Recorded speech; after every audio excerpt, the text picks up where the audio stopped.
उन्दै फुलवारी बनाउन गीत संगीत सूचनासँगै मनोरञ्जनको बास 93.6 मेगाहर्जमा यो हो रेडियो विश्वास।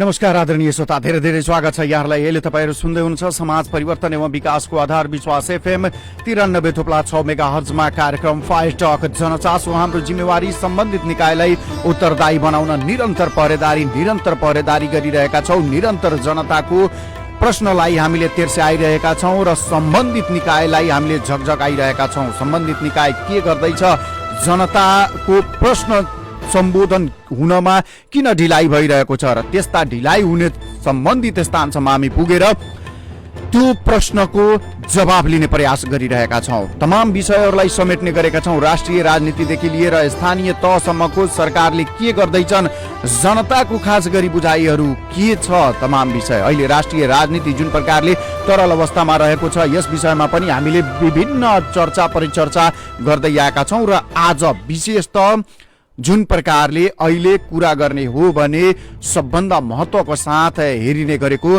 चिकित्सा क्षेत्र जुन छ त्यसमा सबैको ध्यान केन्द्रित रहेको अवस्था छ र आज राष्ट्रिय चिकित्सक दिवस मनाइदैछ। नेपाल चिकित्सक संघले मनाउँदैछ। राष्ट्रिय स्तरमा देशमा हरेक स्थानमा राष्ट्रिय चिकित्सक दिवस मनाइदैछ र राष्ट्रिय चिकित्सक दिवस मनाइरहँदा कसरी मनाइदैछ र खास गरी यो नेपाल चिकित्सक संघले के गर्छ, यस विषयमा रहेर आज विशेष कुराकानी गर्नको लागि आज हामीले स्टुडियोमा भनौं अहिले हाम्रो सम्पर्कमा हुनुहुन्छ डाक्टर अरुण कुमार सिंह।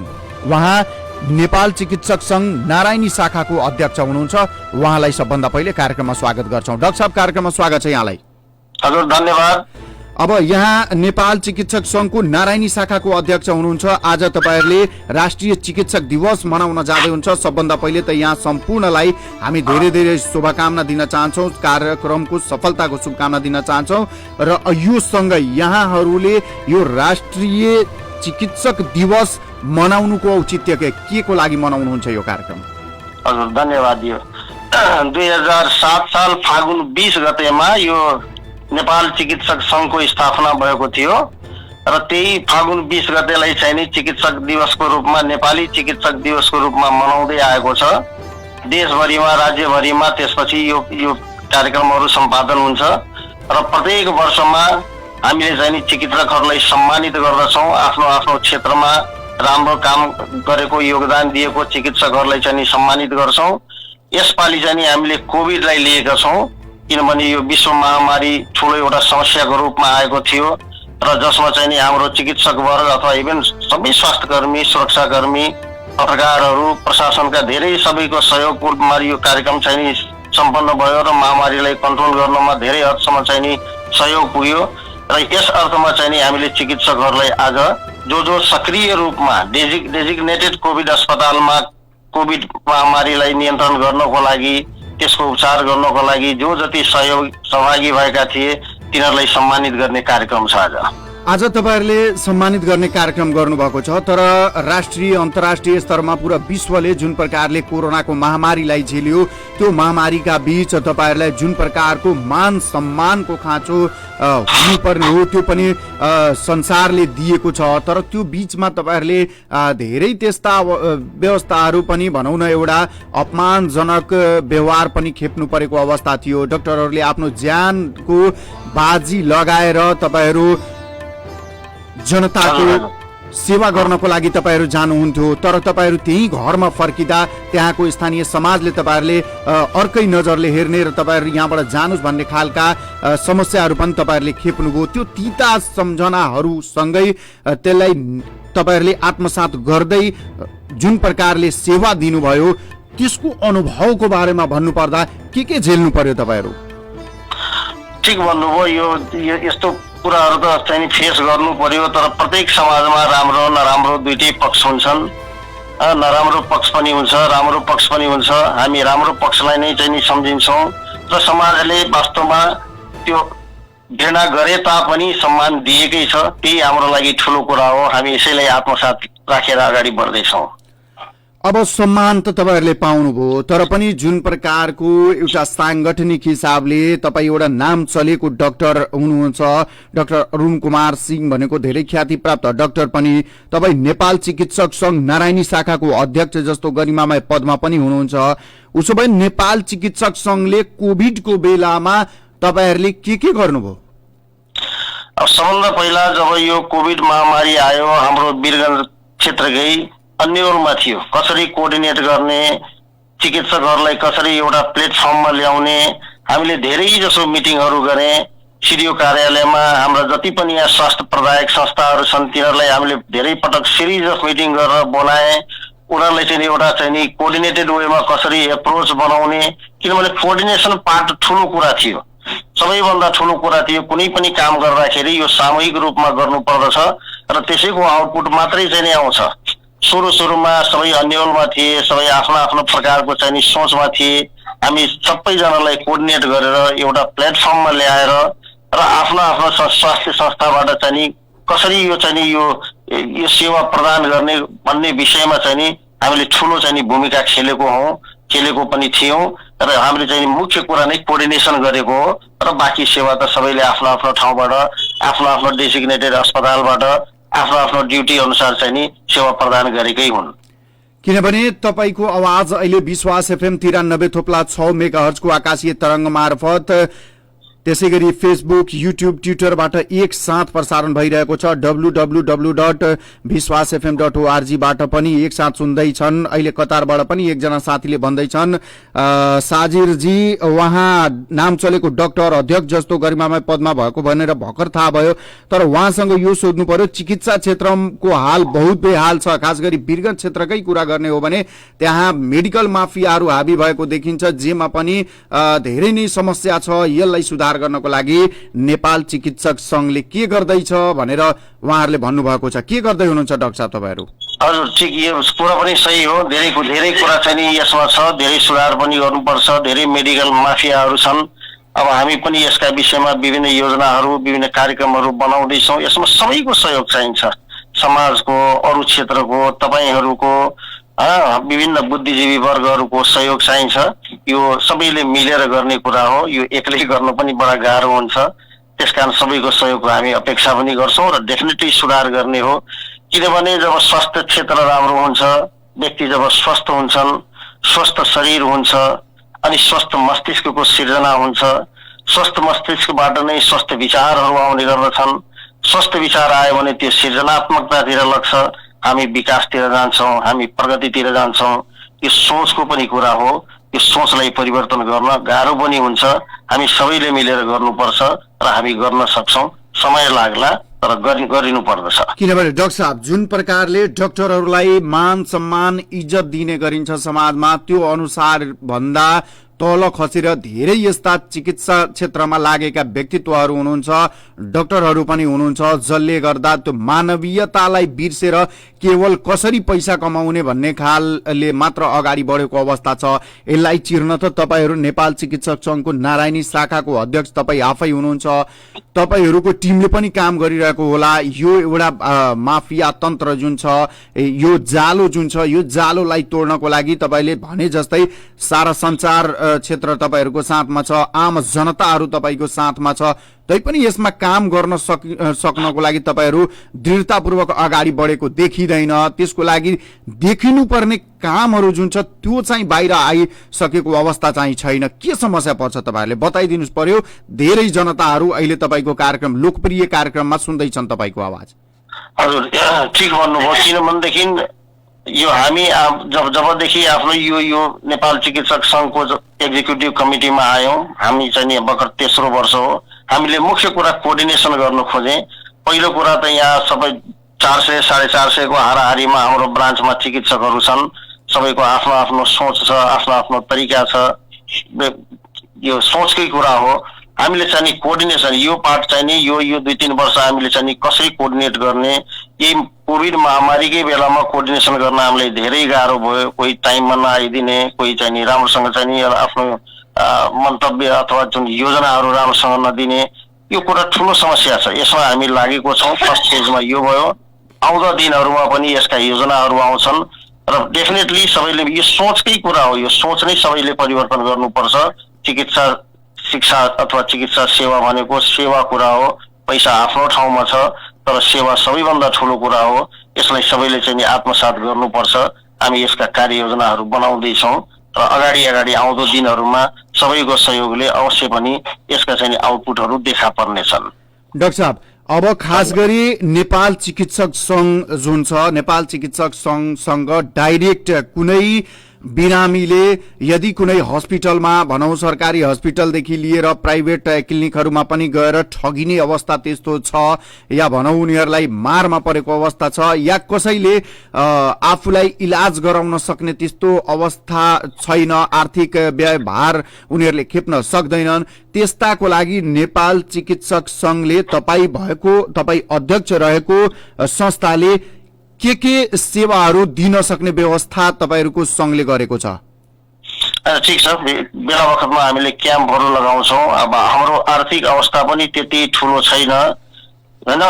हामी औषधिहरू यताउता कम्पनीहरूबाट कलेक्सन गरेर सप्लाईहरू गर्छौँ। बाँकी जति पनि हाम्रो चाहिँ नि यो 2-4 पैसा उठ्ने जुन भाडा दरका जुन संघको भवनमा छ उनीहरूले पनि टाइममा पैसा दिँदैनन्। पैसा उठाउन गएपछि यस्तै प्रकारको मैले भने सोचको कुरा हो। यो टाइममा सबै कुरा टाइममा भयो भने आर्थिक अवस्था पनि राम्रो हुन्छ, अझ पनि राम्रो मद्दत गर्न सकिन्थ्यो। तैपनि केही स्याम्पलहरू केही औषधिहरू हामीले चाहिँ नि प्रदान गर्ने गरेको छौँ। थुप्रै रोगीहरूलाई कसैले ब्लडै नपाएको अवस्थामा ब्लड डोनेसन्सहरू आदि इत्यादिहरू यी सब कार्यक्रमहरू त हामी गर्दै आएका छौँ र सहयोग हुँदै गयो भने अझ पनि यो कुराहरूलाई परिमार्जन गर्न सकिन्छ। हजुर डाक्टर साहब, अब एउटा अर्को प्रश्न मैले तिर्स्याइहालेँ। खास गरी यो चिकित्सा क्षेत्रमा जुन देखिएको बेथितिहरू छ नि, यसलाई कम गर्नको लागि, यसलाई खत्म गर्नको लागि र त्यस्ता बेथितिहरूलाई कारबाही गराउनको लागि पनि तपाईहरूले पहल गर्नुपर्ने हुन्छ। तर त्यो विषयमा तपाईहरूको एउटा ज्ञापन पत्र समेत बाहिर आउँदैन, जसले गर्दा आम जनताहरू नेपाल चिकित्सक संघमाथि जुन प्रकारको आशा र भरोसा गर्नुपर्ने हो त्यो वातावरण बन्न सकेको छैन। त्यस खालको लागि औपचारिक रूपमै तपाईहरूले कतै ध्यानाकर्षण गराएको या कसैले कारबाही गरेको त्यस्तो उदाहरण छ कि छैन? ठिक छ। यसको लागि पनि यो त अब चिकित्सक संघको सँगसँगै चाहिँ नि काउन्सिलहरू अथवा धेरै अरू निकायहरूको पनि चाहिँ नि यसमा सहयोग सहभागिता हुनुपर्छ। बेला बखतमा हाम्रो डाक्टर गोविन्द केसीले जुन अभियान सुरु गर्नुभएको छ त्यसमा हामीले पनि धेरैचोटि ज्ञापन पत्र पनि दिएको छौँ। त्यस सम्बन्धी उहाँले चिकित्सा शिक्षाको सुधारकै कुरालाई लिएर अगाडि बढाउनु भएको छ। त्यसमा पनि हामीले चाहिँ नि ज्ञापन पत्र अथवा उनका कार्यक्रममा धेरै पटक हामी सहभागिता पनि जनाएका छौँ। यसरी चल्दैछ र यस्तो प्रकारको गर्नु पनि पर्छ। हामी सबैको सहयोग चाहिन्छ। शिक्षा नै ठुलो कुरा हो। शिक्षामा सुधार भयो भने समाजमा सुधार हुने गर्दछ। शिक्षामा बिजनेस आयो, माफिया आयो, यो तपाईँले अघि पृष्ठभूमिमा भन्नुभएको कुरा सत्य हो। त्यसलाई सबैले तोड्न सक्नुपर्छ। यो सिस्टमको कुरा हो। यसमा सबैजनाको सहयोग चाहिन्छ। हाम्रो पनि यसमा योगदान हुनुपर्दछ। हजुर आदरणीय श्रोता, अहिले हामी नेपाल चिकित्सक संघ नारायणी शाखाका अध्यक्ष तथा चिर परिचित डाक्टर अरुण कुमार सिंहसँग विशेष अन्तर्वार्ता गर्दैछौँ। उहाँसँग हामी प्रश्न सोध्दछौँ जनताको लागि र खास गरी बिरामीहरूको क्षेत्रमा उहाँहरूले भगवानको रूपमा काम गर्ने भनेर आम जनताको बुझाइरहेको बेलामा कोभिडकै कुरा गर्ने हो भने जुन बेला चर्च बन्द थियो, जुन बेला मन्दिरमा ताल्चा लागेको थियो, जुन बेला मस्जिदमा ताल्चा लागेको थियो, जुन बेला गिर्जाघरमा ताल्चा लागेको थियो, त्यो बेला एउटै मात्र स्थान खुलेको थियो। त्यो हो विभिन्न ठाउँमा रहेका स्वास्थ्य चौकीहरू, स्वास्थ्य केन्द्रहरू, अस्पतालहरू र त्यसमा रहेका डाक्टर, नर्स र त्यसमा काम गर्ने कार्यरत जुन चिकित्सा क्षेत्रमा लागेका व्यक्तित्वहरू, उहाँहरूको मात्र स्थान खुलेको थियो। उसो भए स्थानीय सरकारले, प्रदेश सरकारले र संघ सरकारले आफूले निर्वाह गर्नुपर्ने दायित्व निर्वाह गरेको तपाईहरूले पाउनु भयो कि भएन डाक्टर साहब? हजुर, त्यो जति हुनुपर्ने हो त्यति त पाइएन। जति गर्नुपर्ने हो त्यति चाहिँ पाइएन। जुन प्रकारले संघीयताको परिकल्पना पश्चात तपाईहरुकै हेर्ने हो भने अब अस्पतालहरू प्रदेश अन्तर्गत गइसकेका छन्, स्वास्थ्य चौकीहरू स्थानीय सरकार अन्तर्गत गइसकेका छन्, ठूला अस्पतालहरू प्रदेश संघ सरकार अन्तर्गत गइसकेका छन्। यो संघीय संरचना अनुसार वितरण र बाँडफाँड भइसके पश्चात पनि तपाईहरुलाई काम गर्न सहज छ कि छैन?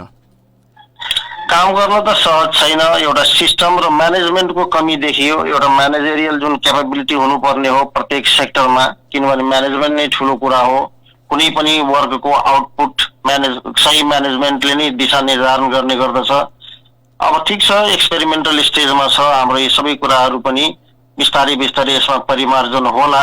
तर म्यानेजरियल क्यापेबिलिटी, म्यानेजमेन्ट अझ राम्रो हुनुपर्छ। प्रत्येक सेक्टरमा म्यानेजमेन्ट राम्रो भयो भने आउटपुट राम्रो हुन्छ, यही कुरा हो। डाक्टर साहब, म एउटा सानो जिज्ञासा राख्न चाहे, एउटा आम जनताको, आम बिरामीको बुझाइ, किनभने तपाईँ चिरपरिचित डाक्टर पनि हुनुहुन्छ, अध्यक्ष हुनुहुन्छ नेपाल चिकित्सक संघको। तपाईसँग यो प्रश्न गर्नु अत्यावश्यक देखिन्छ, खास गरी अहिले चिकित्सा क्षेत्रमा जुन महिला दिदीबहिनीहरूले हामीलाई भन्ने गरेका छन्, हामी राम्रै हुन्छौं तर प्रसुतिको बेलामा हामी जाँदा जबरजस्ती हामीलाई अपरेसन गरेर बच्चा इस्यु गराउनु पर्ने अवस्था आउँछ र डाक्टर साहबहरूले पैसाको लागि यो गर्छन् भनेर आम बुझाइहरू रहेको अवस्थामा यसलाई तपाईले कसरी लिनुहुन्छ? यो प्रश्नलाई, यो धेरै गम्भीर प्रश्न छ। धेरै दिदीबहिनीहरूले यो धेरै समस्या भयो, पैसाको आर्थिक बोझ त छँदैछ तर हाम्रो जीवनसँग पनि खेलवाड हुने गरेको छ। यो विषयलाई तपाईहरुले किन ध्यानाकर्षणमा राख्नु भएको छैन? यसतर्फ तपाईहरुको ध्यान किन गएको छैन? ठिक छ, यो पनि एउटा विडम्बनाकै कुरा हो। कुनै पनि मैले भने नि म्यानेजमेन्टको कुरा हो। यदि कसैलाई अपरेसन गर्नुपर्ने अवस्था छ भने त्यसको राम्रो डकुमेन्टेसन हुनु पर्यो, वेल प्रुभ हुनु पर्यो त्यो अस्पतालमा कि यसलाई फलानो कारणले चाहिँ नि अपरेसन गर्नु परेको हो। यो डकुमेन्टेसन सिस्टममा पनि कमी छ। किन अपरेसन गरियो भन्दाखेरि अब त्यस्तै धेरै कुराहरू बहुत सुपरफिसियल लेभलमा हुन्छन्। ठिक छ, बिजनेस यसको पछाडि होला, त्यो राम्रो कुरा होइन, त्यो सभ्य कुरा पनि होइन, मैले यही शब्द प्रयोग गर्छु। र राम्रो म्यानेजमेन्ट, प्रत्येक सेक्टरको म्यानेजमेन्ट राम्रो भयो, एउटा सिस्टम राम्रो हो भने प्रत्येक कुराको प्रुभ हुन्छ कि यो रोगीलाई यसै अपरेसन गर्नु पर्यो, यो कारण छ, यो प्रमाण छ। जबसम्म यो कुरा आउँदैन हाम्रो देशमा, जबसम्म यस्तो प्रकारको सिस्टमलाई इम्प्लिमेन्ट गरिँदैन, तबसम्म यी समस्याहरू आइराखेको हुन्छन्। र यसमा मल्टिफेसेटेड, मल्टी सेक्टोरियल एप्रोच हुनुपर्छ र यो प्रगतिको चिन्ह, मेन साइन पनि हो यो। डाक्टर साहब, यो सँगै खास गरी वीरगञ्ज क्षेत्रमा अब केही दिनमै डाक्टर साहबहरूले लिने गरेको फीस जुन छ त्यसमा बढोत्तरी हुनेवाला छ भनेर हिजो एकजनाले मसँग भन्नुभएको थियो। त्यहाँ तपाईहरुले यस विषयमा पनि अब के छ? तपाईहरु फेरि फीस बढाउँदै हुनुहुन्छ, जनता मारमा छन्, कोभिडका कारण धेरै अवस्था अस्तव्यस्त छ, तर अब गरिब जनताहरूलाई जो रोगी छन् उनीहरू जाँदा फीस तिर्न सक्ने अवस्था छैन, त्यसमा पनि अब तपाईहरु फीस बढाउने भनेर भन्नुभएको छ। यो कुरा कतिको सत्यता हो र यो बढाउनुको कारण के यदि बढ्नेवाला छ भने? हजुर, यो चाहिँ अब कस्तो छ भने अब हाम्रो केन्द्रीय चिकित्सक संघ, नेपाल चिकित्सक संघकै यो डिसिजनबाट आएको हो र यसलाई राम्रोसँग मनन गर्दाखेरि प्रत्येक मार्केटको कुराहरू बढ्दै गइरहेको छ। त्यही अनुपातमा सबै कुरा बढ्नु र घट्नु पनि उचित हो। यो वैज्ञानिक तरिका पनि हो। हेर्नुहोस्, पेट्रोलको भाव कसरी बढ्दैछ, डिजलको भाव कसरी बढ्दैछ, हरेक कुराको जुन रेसियोमा बढोत्तरी हुँदैछ त्यो रेसियोमा त सबै कुरा बढ्नुपर्छ। यो एक ठाउँमा छ। अर्को ठाउँमा यो स्वास्थ्य भनेको एकदम चाहिँ यो फ्री हुनुपर्छ भन्ने सरकारको नीति हो। सरकारले त्यो नीतिलाई के फलो गर्यो, सरकारले त्यो पक्षलाई किन सुधारेन, जसले गर्दाखेरि यो फीसको कुरै आउँदैन थियो। सरकारी अस्पताललाई परिमार्जित गरेर ठुलो ठुलो त्यसमा चाहिँ योजनाहरू ल्याएर जनतालाई चाहिँ फ्री स्वास्थ्य दिने यो चाहिँ हाम्रो सरकारको नीतिमा पनि छ। यतापट्टि सरकारले केही गरेन। सँगसँगै यो जति पनि महँगाई बढ्दै गए त्यही अनुपातमा कुराहरू बढ्नुपर्छ। यी सबै कुरालाई हेर्दाखेरि फीस बढाउने नीति त माथि हाम्रो केन्द्रबाट नै, चिकित्सक संघको केन्द्रबाट नै निर्देशन आएको छ। अब हाम्रो यो वीरगञ्जमा अहिलेसम्म हामीले त लागू गरेका छैनौँ। देशको धेरै जसो ठाउँमा लागू हुँदैछ, भइरहेको छ। अब हामी पनि बिस्तारै बिस्तारै यसमा विचार गर्दैछौँ। विचार गर्नु होला, तर पनि जनतालाई खास गरी बिरामीहरू, गरिब बिरामीहरू छटपटाइरहेका हुन्छन्। डाक्टर साहबहरू अस्पतालमा पनि जागिर खानुहुन्छ, त्यहाँ पनि पैसा लिनुहुन्छ, तर त्यहाँ नगएर आफ्नो पर्सनल जुन क्लिनिक हुन्छ त्यहाँ गएर बसेर सेवा दिएर पैसा मात्र कमाउने दाउमा लागेकोलाई नेपाल चिकित्सक संघले कारबाही गर्ने कि नगर्ने, आफ्नो सदस्यहरूलाई त्यो विषयमा जानकारी गराउने, उनीहरूलाई त्यसको लागि कडा चेतावनी सहित एउटा कारबाहीको दायरामा ल्याउने कि नल्याउने अध्यक्षज्यू? होइन, ठिक छ, त्यो त कारबाही, किनभने हाम्रो केन्द्रीय चिकित्सक संघकै निर्देशनमा फिस बढाउने भने अब कारबाही गर्ने त कुरा कहाँबाट आयो। तर मुख्य कुरा चाहिँ यो पक्षलाई यसरी उल्टाएर हेरौँ, हाम्रो सरकारी संस्थालाई अपग्रेड गर्नेपट्टि लाग्नु पर्यो कि प्राइभेटतिर रोगी नै नजाओस्। प्राइभेटतिर रोगी त्यही जान्छ जसले पेमेन्ट गर्ने क्यापेबिलिटी राख्छ। हामी आफ्नो सरकारी संस्था नै, सरकारी अस्पतालकै कार्यक्षमता अथवा चाहिँ उसको आउटपुट अथवा उसको सेवालाई यस्तो प्रकारले अगाडि बढाउँ कि त्यो सुविधा हामी सरकारीपट्टि दिन सकौँ। हामीले दिनुपर्छ, जसले तलब खाँदैछ त्यसले त्यो काम गर्नुपर्छ। प्राइभेट सेक्टर जति छ जो पेमेन्ट गर्न सक्छन् ती प्राइभेट सेक्टरतिर जाउँ, यसलाई यसरी पनि हेर्न सक्नुपर्छ। हजुर डाक्टर साहब, यहाँले आफ्नो अमूल्य समय दिनुभयो, विश्वास एफएमको यो लोकप्रिय कार्यक्रम मार्फत आफ्नो विचार राखिदिनु भयो, त्यसको लागि यहाँलाई धेरै धेरै धन्यवाद छ। तपाईको आजको राष्ट्रिय चिकित्सक दिवसको कार्यक्रम सफलतापूर्वक सम्पन्न होस्, शुभकामना सहित यहाँको समयको लागि धेरै धेरै धन्यवाद। हस्, धेरै धेरै धन्यवाद। धन्यवाद हजुर। हस् त, धन्यवाद। आदरणीय श्रोता, हामी राष्ट्रिय चिकित्सक दिवस आज मनाइँदैछ र राष्ट्रिय चिकित्सक दिवसको अवसरमा नेपाल चिकित्सक संघ नारायणी शाखाका अध्यक्ष डाक्टर अरुण कुमार सिंहसँग विशेष कुराकानी गर्यौं र उहाँसँग सोध्यौं खास गरी यो स्वास्थ्य क्षेत्रमा मौलाउँदै गएको, बढ्दै गएको विकृतिहरू, विसंगतिहरू छ, यसलाई कसरी हेर्नु भएको छ तपाईहरुले, कसरी तपाईहरु यसलाई निराकरण गर्नुहुन्छ, यी तमाम विषयहरूमा रहेर आज उहाँसँग विशेष अन्तर्वार्ता गर्यौं र जनताको यो प्रश्न जुन छ यो प्रश्न जायज हो, स्थानीय सरकारले पनि यसतर्फ ध्यान दिनुपर्छ। त्यसैगरी संघ सरकारले, प्रदेश सरकारले, स्थानीय स्तरका नेताहरूले पनि निरन्तर घचघचाइरहनु पर्ने अवस्था देखिएको छ, जसकारण तपाई हामी सम्पूर्ण जनताहरू यस विषयमा लाग्नु जरुरी छ र यतातर्फ हाम्रो ध्यानाकर्षण हुन पनि जरुरी छ। जुन प्रकारले स्वास्थ्य क्षेत्रमा व्यथितिहरू देखिएका छन्, जनताहरू, गरिब बिरामीहरू चेकअपको लागि जाँदा उनीहरूले धेरै समस्या खेप्नु परेको भन्ने विषयमा पनि उहाँसँग विशेष कुराकानी गर्यौं। तर यतिखेर हाम्रो बीचमा हुनुहुन्छ महागढीमाई नगरपालिकाका नगर प्रमुख उपेन्द्र प्रसाद यादवज्यू, उहाँलाई कार्यक्रममा स्वागत गर्छु। मेयर साहब, कार्यक्रममा स्वागत छ यहाँलाई। धन्यवाद हजुर, यहाँले हिजो पसा सिंचाई आयोजनाको युद्ध स्तरमा काम गर्नको लागि निर्देशन गर्नुभएको छ, तर पसा सिंचाई आयोजना सम्पन्न भएपछि कसलाई के फाइदा हुन्छ मेयर साहब? यो पसा योजना चाहिँ सम्पन्न भएपछि चाहिँ महागढीमाई नगरपालिकाको 4-5वटा वडा लगायत हाम्रा चाहिँ देवताल समेतका केही भागहरू, हाम्रा चाहिँ देवतालका केही भागहरू चाहिँ किसानहरूलाई चाहिँ धेरै चाहिँ लाभान्वित हुन्छ चाहिँ सजिलजी। किनभने हाम्रो चाहिँ यो परियोजना चाहिँ मतलब कम्तीमा 2000 भन्दा बढी बिघा चाहिँ 2000 बिघा भन्दा बढी किसानहरूको चाहिँ खेतमा चाहिँ डाइरेक्टली पानी जाने सिंचाई योजना हो हैन। किनभने संघ सरकारको 35 करोडको लागतमा बन्न लागेको महागढीमाई नगरपालिका वडा नम्बर 10 अन्तर्गत रहेको पसा सिंचाई योजना जुन बहुप्रतीक्षित थियो, यहाँका आम किसानहरूको लागि, सिंचाईको लागि यहाँले भने झै जति बिघाको किसानहरू भनौं उनीहरू सिंचाई गरेर लाभान्वित हुन्छन्, लाभान्वित भएपछि यहाँको उनीहरूको स्तर पनि वृद्धि हुन्छ। तर जुन प्रकारको हामी कुरा गरिरहेका छौं, उनीहरू लाभान्वित भइसकेपछि तर आम किसानहरूलाई त मलखातको बिउ बिजनको समस्या छ, त्यसमा स्थानीय सरकार त गम्भीर देखिएको छैन नि मेयर साहब। महागढीमाईले के गर्दैछ? महागढीमाई नगरपालिकाले किसानहरूको लागि खास गरेर चाहिँ हाम्रो चाहिँ साझा संस्था बरियापुरको पहिलाको चाहिँ साझा संस्था थियो बरियापुरको, जुन चाहिँ बरियापुरको एरियाको मतलब यो धेरै गाउँपालिका समेटेको थियो पहिला चाहिँ 20 वर्ष पहिला, त्यो साझा संस्थाले चाहिँ उचित मूल्यमा, सुपथ मूल्यमा चाहिँ किसानहरूलाई चाहिँ मल उपलब्ध गराउँदै आइरहेको अवस्था थियो। तर बिचमा यता 15-20 वर्षदेखि चाहिँ सजा संस्था छुटिहाल्यो।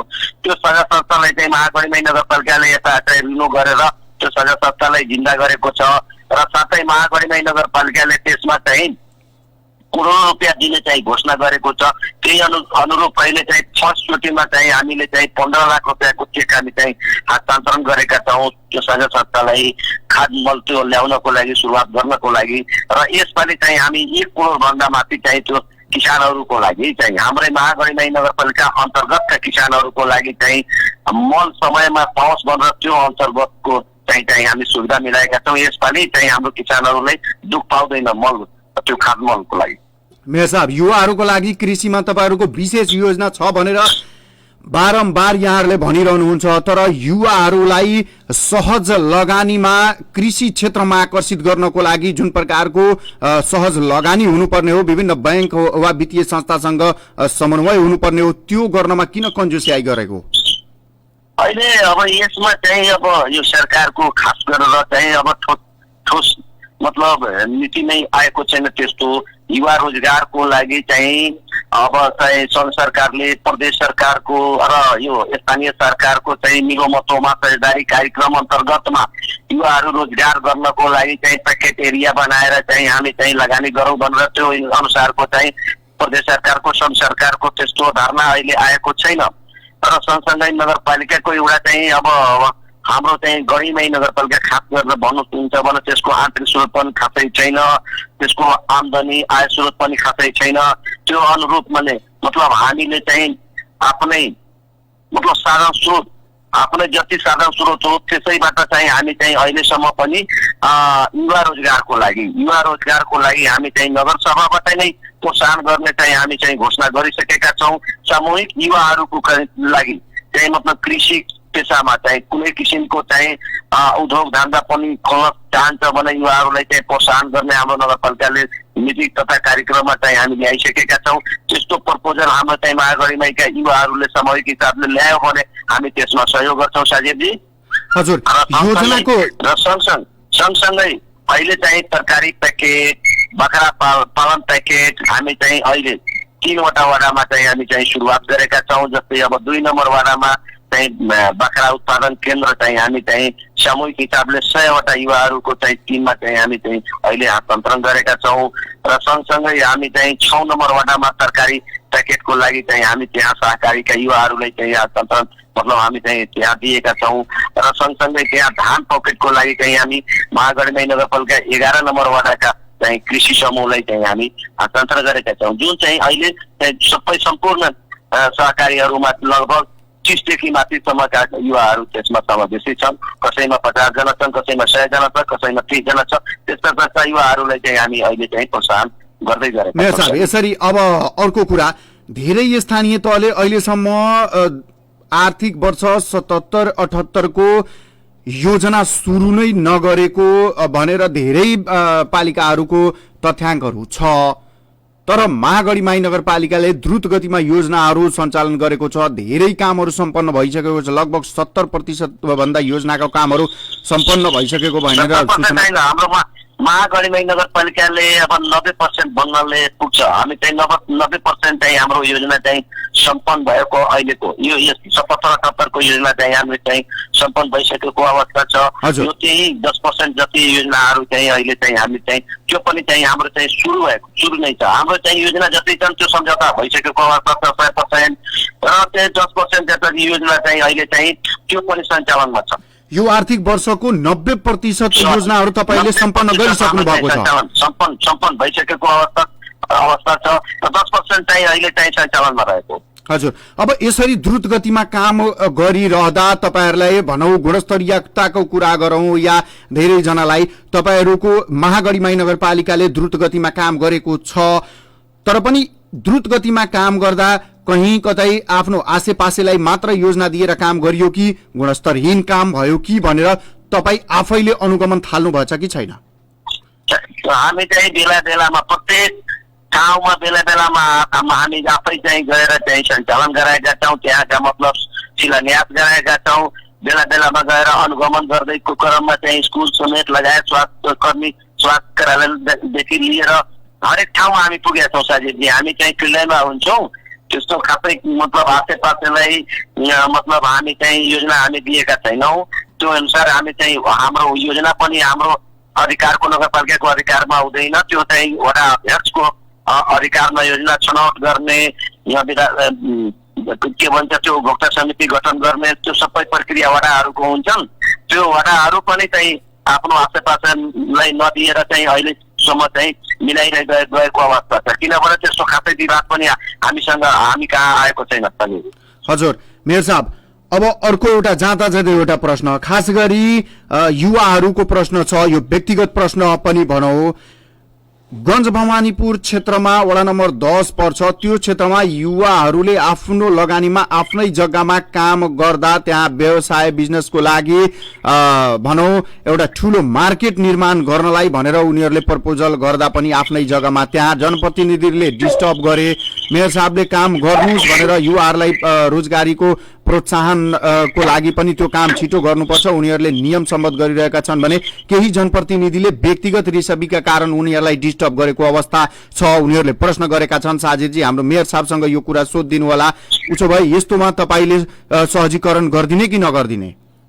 अब यसमा चाहिँ साजिदजी यो मुद्दा नगरपालिकामा आइसकेको अवस्था छ अहिले। यो चाहिँ न्यायिक समितिमा मुद्दा परेको छ होइन। अब यसमा चाहिँ अस्ति हामी बसेर छलफल गरेर चाहिँ स्थलगत निरीक्षण गरेर त्यहाँ चाहिँ हामी चाहिँ आइतबारको टाइम दिएका छौँ र त्यो आइतबार चाहिँ हामी त्यही गएर वादी प्रतिवादीहरूलाई चाहिँ बचालेर त्यहाँ चाहिँ स्थलगत निरीक्षण के छ, त्यो चाहिँ भवन निर्माणको कार्य चाहिँ आफ्नो जग्गामा पर्छ कि चाहिँ अरू सार्वजनिक जग्गा मिचेर बनाउँदैछ कि के कस्तो छ, त्यहाँ हामी पुगेर त्यहाँ हेरेर अब त्यसपछि हामी चाहिँ केही यसमा चाहिँ भन्न सकिन्छ। हवस् त मेयर साहब, यहाँले आफ्नो अमूल्य समय दिनुभयो विश्वास एफएमको तर्फबाट, यहाँलाई धेरै धेरै धन्यवाद। धन्यवाद। आदरणीय श्रोता, उहाँ हुनुहुन्थ्यो महागढीमाई नगरपालिकाका नगर प्रमुख उपेन्द्र प्रसाद यादव। उहाँसँग विशेष कुराकानी गर्यौं। भोलि फेरि यही समयमा हामी फरक प्रसङ्ग लिएर उपस्थित हुनेछौँ। अहिलेको लागि म साजिर बन्सी बिदा हुन्छु। सुन्दै गर्नुहोला विश्वास एफएम 93.6 मेगाहर्ज। नमस्कार, शुभ दिन।